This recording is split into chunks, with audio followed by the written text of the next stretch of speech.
के हवाले से इस वक्त बड़ी खबर आ रही है। सीमा हैदर का नाम उन लोगों की लिस्ट में शामिल नहीं है जिन्हें पाकिस्तान भेजा जाएगा। पहलगाम हमले के बाद भारत सरकार ने पाकिस्तान के नागरिकों को भारत छोड़ने का आदेश दिया था, लेकिन खबर है कि सीमा हैदर का नाम उन लोगों में शामिल नहीं है जिन्हें पाकिस्तान भेजा जाएगा।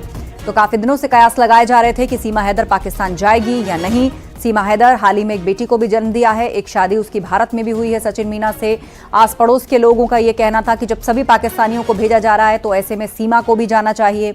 तो इस पर काफी वक्त से पसोपेश बना हुआ था। हालांकि सीमा के वकील भी उसके बचाव में कई दलील दे रहे थे कि उसके पास फिलहाल कोई पासपोर्ट ही नहीं है, क्योंकि वो अवैध रूप से भारत में घुसी थी नेपाल के रास्ते, लिहाजा अभी उसका यही मामला कोर्ट में पेंडिंग है। तो इस लिहाज से उसके पास जब कोई वीजा ही नहीं है या उसके पास किसी तरह का पासपोर्ट ही नहीं है तो उसको अभी नहीं भेजा जा सकता, क्योंकि मामला सब जुडिस्ड है। तो दोनों तरफ की दलीलें और सवाल थे, लेकिन इस बीच ये महत्वपूर्ण खबर सामने आई है कि पाकिस्तान नहीं जाएगी सीमा हैदर। पाक जाने वालों की लिस्ट में सीमा हैदर का नाम नहीं है, ये सोर्सेज बता रहे हैं।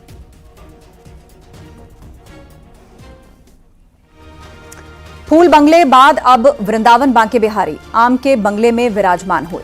आपको तस्वीरें दिखाते हैं।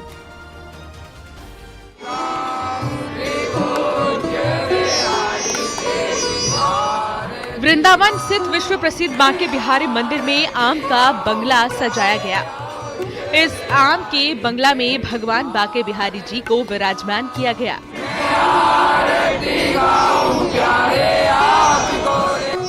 आम और खूबसूरत फलों से बने बंगला में विराजमान भगवान की छवि के दर्शन कर भक्त आनंद में सराबोर हो गए हैं। 20 कुंटल आम के बगीचे में विराजमान बांके बिहारी की आरती का वीडियो भी अब सोशल मीडिया पर वायरल हो रहा है। दरअसल इस समय भीषण गर्मी पड़ रही है और ऐसे में भाव के साथ बिहारी जी की पूजा और श्रृंगार किया जा रहा है। भगवान को भीषण गर्मी से निजात दिलाने के लिए फूल बंगले में विराजमान कराया जा रहा है। वहीं भोग प्रसादी में भी बदलाव किया गया है। इसी क्रम में रोजाना सुबह शाम मंदिर आने वाले भक्तों को भगवान के नित्य नए श्रृंगार के दर्शन हो रहे हैं। मंदिर के अंदर आंगन सभी जगह को कुंज यानी हरियाली युक्त सजाया गया है। देसी विदेशी फूलों की सुगंध से पूरा मंदिर महक रहा था। ऐसा लग रहा था जैसे वर्षों पुराने उस वृंदावन में आ गए जहां बाग बगीचे हुआ करते थे। रायबेल, गुलाब, रजनीगंधा फूलों से बनाए गए फूल बंगला में अब फलों का भी इस्तेमाल किया गया।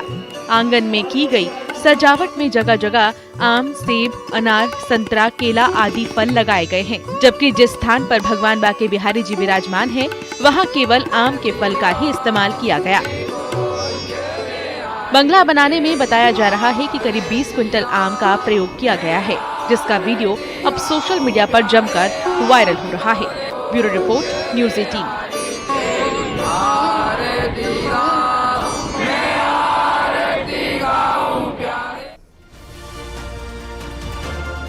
गर्मी आ गई है और बाजार में तरबूज बिकना शुरू हो गया है। अगर आप भी तरबूज खरीदने जा रहे हैं तो कुछ बातों को जरूर जान लीजिए।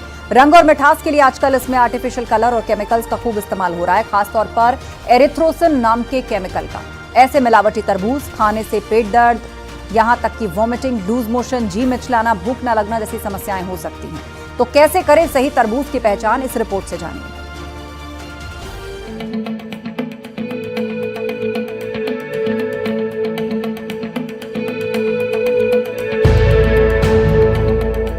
गर्मी यानी तरबूज खाने का सीजन। लाल तरबूज को देखकर ही मुंह में पानी आ जाता है। लेकिन आपको जानकर हैरानी होगी कि गर्मी के मौसम में सबसे ज्यादा खाया जाने वाला लाल और मीठा तरबूज कैंसर के साथ लीवर और किडनी की गंभीर बीमारी की वजह बन सकता है। दरअसल इन दिनों बाजार में बिकने वाला अधिकांश तरबूज इंजेक्शन लगाने के बाद लाल और मीठा करके बेचा जा रहा है, जो कई लोगों को गंभीर रूप से बीमार भी कर रहा है। डाइटिशियन पूजा द्विवेदी कहती हैं कि तरबूज खरीदते वक्त उसे उठाकर देखें। एक मीठा और रसीला तरबूज भारी महसूस होना चाहिए। इसमें फाइटिक एसिड नाम का एक कंपाउंड होता है, इसलिए जब भी आप तरबूज लेंगे उसको काटने से पहले आपको आधे घंटे पानी में रखना होगा। पानी में रखने से उसका क्या होगा कि उसका जो फाइटिक एसिड कंपाउंड है जो आपका के बॉडी में हार्मफुल इफेक्ट देने वाला है वो आपका 50% कम हो जाएगा। अब सवाल उठता है कि कैसे बिना इंजेक्शन वाले तरबूज की पहचान करें। तो सबसे पहले तरबूज को काटने पर अगर वो लाल रंग छोड़ रहा है तो तरबूज जहरीला और इंजेक्शन से मीठा किया हुआ है। तरबूज को पहचानने के लिए उसका एक टुकड़ा लेकर पानी में डालकर देखा जा सकता है। अगर पानी थोड़ी ही देर में लाल हो जाता है तो तरबूज को इंजेक्शन से लाल किया गया। इसी तरह तरबूज के ऊपर रुई लगाने पर रुई लाल हो जाती है तो भी ये तरबूज जहरीला है। इस तरह के फल खाने से भी लोगों को डायबिटीज होने का खतरा लगातार बना रहता है। कि आप कोई तरबूज ले रहे हैं, उसमें अगर कोई भी येलो पार्ट है उसके साइड में, बिकॉज वो पानी के साइड में ही होता है, तो अगर वो वाला एरिया अगर सरफेस से टच है दैट में, तो वो सेफ है पूरी तरह से, आप उसको ले ले। और अगर सब पूरे साइड से वो ग्रीन में है तो वो हमेशा हाइब्रिड या केमिकल युक्त ही होगा। कई बार बहुत ज़्यादा येलो रहता है, वो भी सरफेस को कलर करने के लिए येलो रहता है, तो इसलिए अगर नेचुरल है, कहीं कहीं पे धब्बे दिख रहे हैं, दैट इज़ कि वो एकदम नॉर्मल है। अंदर तो केमिकल डालते हैं ताकि वो रेडनेस उसकी आ सके। इसीलिए ये बेहद जरूरी है मिलावटी तरबूजों से दूर रहा जाए। रायपुर से तनु वर्मा की रिपोर्ट, न्यूज़ 18।